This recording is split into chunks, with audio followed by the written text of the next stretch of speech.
On the bullying series, entry number 3, the day I knew I was different. So this is the day that my body shaming began.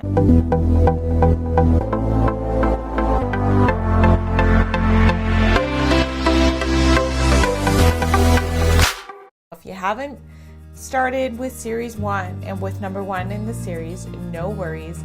I will drop a link in the comment section below if you want to be emailed the first 1 and 2. Otherwise, they are searchable on my blog at karenwilson.online. So I will begin right now. How do we connect our little young self to who we are today? And why does it matter? How do thought patterns happen?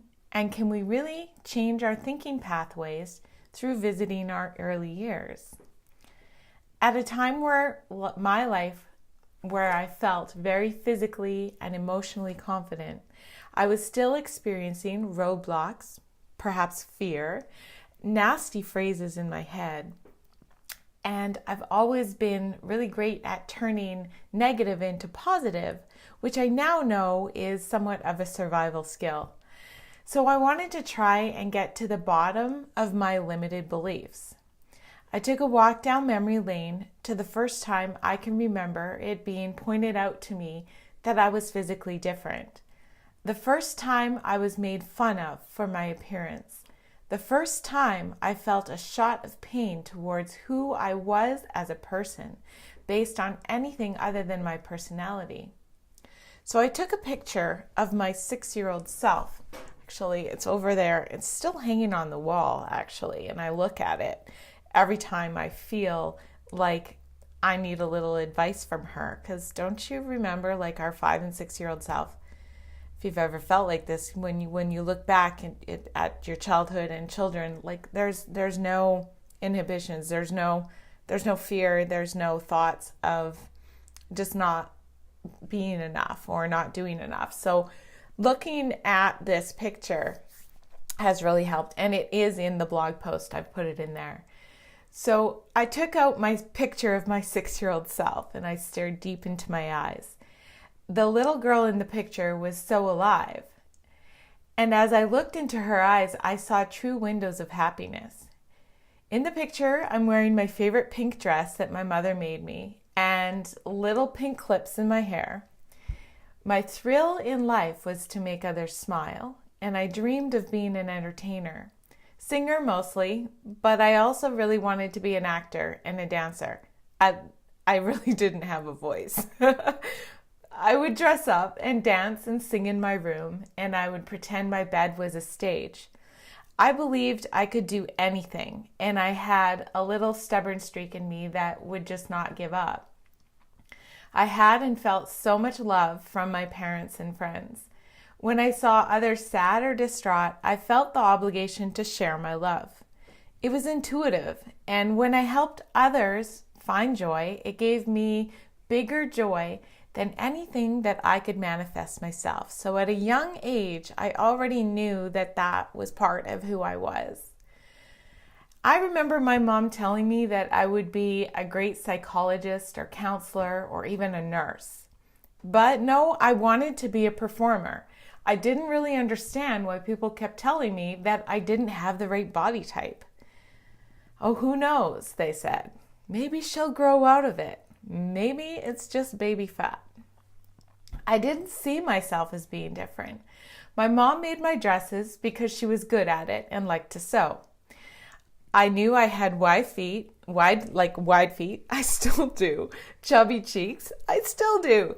And baby fat that I would grow out of. But I was happy. And then it happened. The first time everything I believed in myself and my abilities was delivered a blow. My parents wanted to fuel my desire to be a performer, and since at that time I liked dancing, I kind of wanted to be a ballerina, ballet it was. It was also affordable for them. So first there was the search for the proper clothes, the tights and the slippers. It was a struggle to find all the right sizes. I remember the sales ladies would look me up and down and say quietly, "It's not exactly her most flattering look." Yeah, I looked in the mirror and I saw me. I saw a ballerina. That's all I saw. I saw a famous performer. I was beaming with enjoyment to start classes. The day finally came for my first class. I had butterflies in my tummy as I entered the building. The room was painted beige, and there were large mirrors on one wall and a bar along the other side. I didn't know any of the other girls, but I was far from shy and made a point to introduce myself. It was strange. I felt awkward. The other girls were talking, giggling, twirling, and looking at me every so often like I was like a part of the room. Another group of girls giggled as one whispered in the other's ear, and they all looked at me before continuing with their whispers and giggles. I stood there alone, feeling very uncomfortable. I wanted to go home.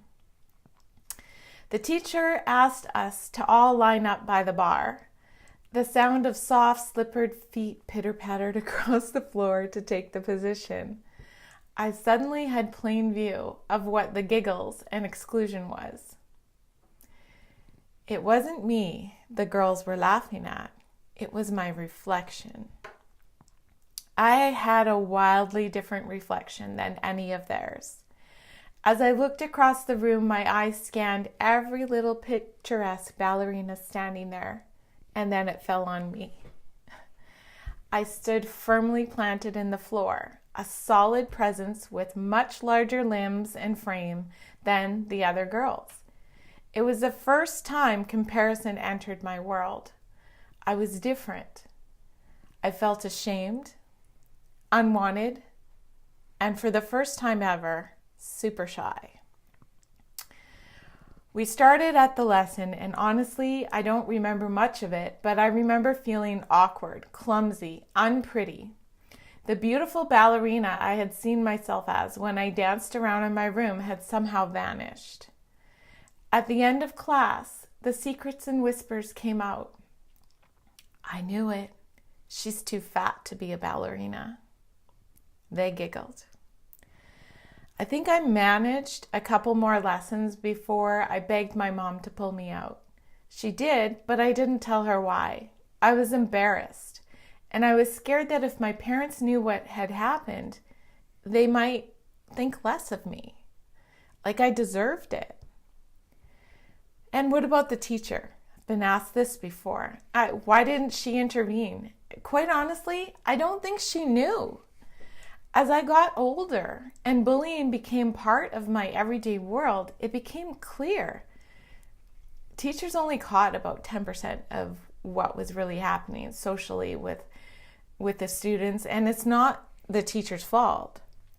Kids are really good at hiding subtle bullying, but the recipient feels every single morsel that comes their way. How can we change it? I wish I knew how to solve it. Awareness helps, but the more we teach our kids to self-love, the better. I think some young children are not really sure how to be themselves and turn to peers for acceptance. And when it's not there, the school years become a very long and lonely road. To be continued. So if you are part of the subscription service, which like I said, I'll drop it in a link below. I do take this video, I cut the front end and the back end and keep it to the story. I put it up in the blog and I deliver it to your inbox along with episode 1 and 2 and 3 and 4 and 5 and 6 and 7 and like it's going to go on. This is number 3. So within each post is a story within a story.